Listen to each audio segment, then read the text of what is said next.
Marcus Sullivan stood in the grand foyer of his mansion, hands pressed against his face in complete bewilderment. The crystal chandeliers above cast soft light across the marble floors, but nothing could brighten his mood. His 18-month-old son, Henry, had just bitten yet another nanny. That made 7 in 3 months. Marcus was a successful investment banker who'd built his fortune through careful planning and analysis. But fatherhood, that was proving to be the one problem money couldn't solve. "I'm so sorry, Mr. Sullivan," stammered the young nanny, clutching her arm. "I've worked with difficult children before, but Henry, he just won't let anyone near him." Marcus sighed deeply and wrote her a generous check. As she hurried out the door, he heard Henry's screams echoing from the nursery upstairs. The boy had been like this since his mother, Marcus's wife Claire, had passed away from an illness 8 months ago. The doctors said Henry was too young to understand,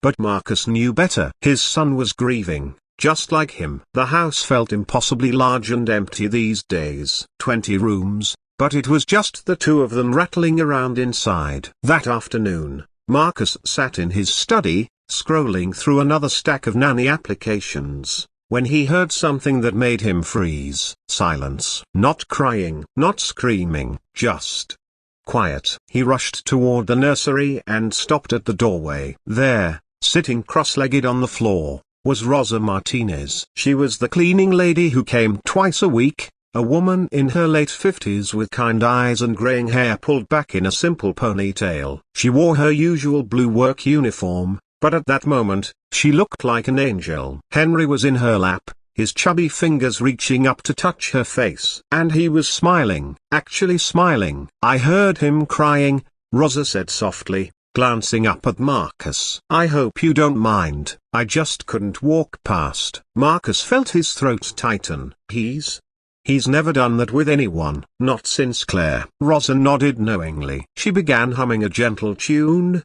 some Spanish lullaby Marcus didn't recognize, and Henry's eyes grew heavy. Within minutes, the boy was asleep in her arms. "How did you do that?" Marcus whispered. Rosa smiled gently. "I didn't do anything special, Mr. Sullivan. I just sat with him. Sometimes that's all anyone needs." Over the following weeks, an unspoken arrangement developed. Marcus would hear Henry fussing, and somehow Rosa would appear, her cleaning supplies forgotten. She'd sit with the boy, talking to him in a mixture of English and Spanish, showing him picture books, or simply holding him while he napped. Marcus found himself timing his breaks from work calls to coincide with these moments, watching from the doorway. Rosa had a way of moving through the world that was unhurried and present. She noticed things, a crooked picture frame, a wilting plant, the sadness in Marcus's eyes. One Thursday afternoon, Marcus found Rosa in the kitchen, Henry on her hip while she stirred something on the stove. "I hope you don't mind," she said. "I made some soup, my grandmother's recipe. It's good for the soul." The aroma filled the kitchen, warm and comforting. It smelled like home, though Marcus hadn't felt at home in his own house for nearly a year. "Rosa," Marcus said carefully, "I need to ask you something. Would you consider, I know you have your cleaning business, but would you be willing to help with Henry, as his nanny? I'll pay you triple what you're making now." Rosa set down her spoon and looked at him for a long moment. "Mr. Sullivan, I appreciate the offer, but I'm not a professional nanny. I raised 3 children of my own."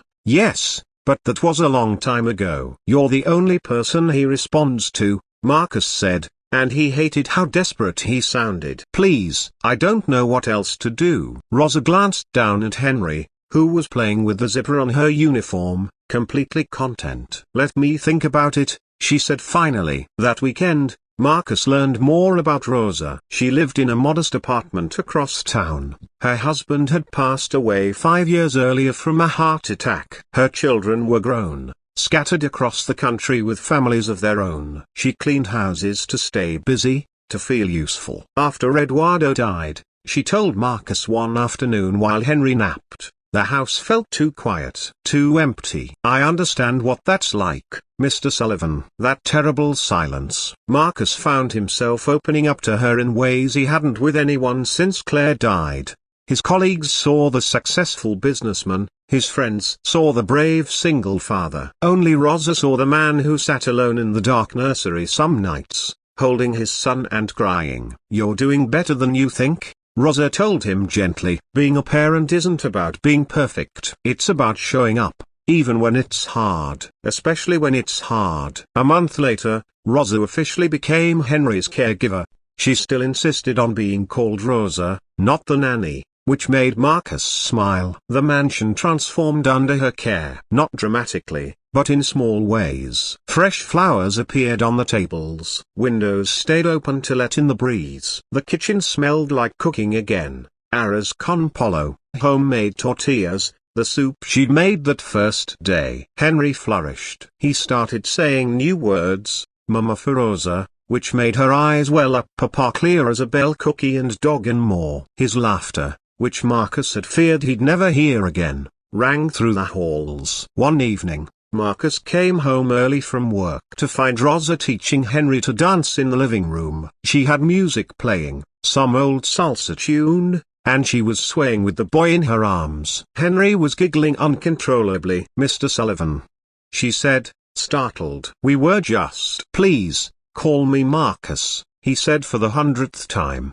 smiling. "And don't stop. This is the best thing I've seen in a long time." As months passed, Marcus realized something. The house wasn't empty anymore. It wasn't just him and Henry and the echoes of their grief. Rosa had brought life back into these walls, not through any grand gesture, but through simple presence. Through showing up, day after day, with patience and kindness. One afternoon, as they watched Henry play in the garden, Marcus said, "I want to thank you, Rosa, for everything. You saved us, I think." Rosa shook her head. "No, Marcus. You saved yourselves. You just needed a little help seeing that you could." She paused, then added softly, "We all need help sometimes. That's not weakness. That's being human." Marcus thought about all the credentials he'd checked, all the agencies he'd contacted, all the perfect nannies on paper who couldn't connect with his son. And then this woman,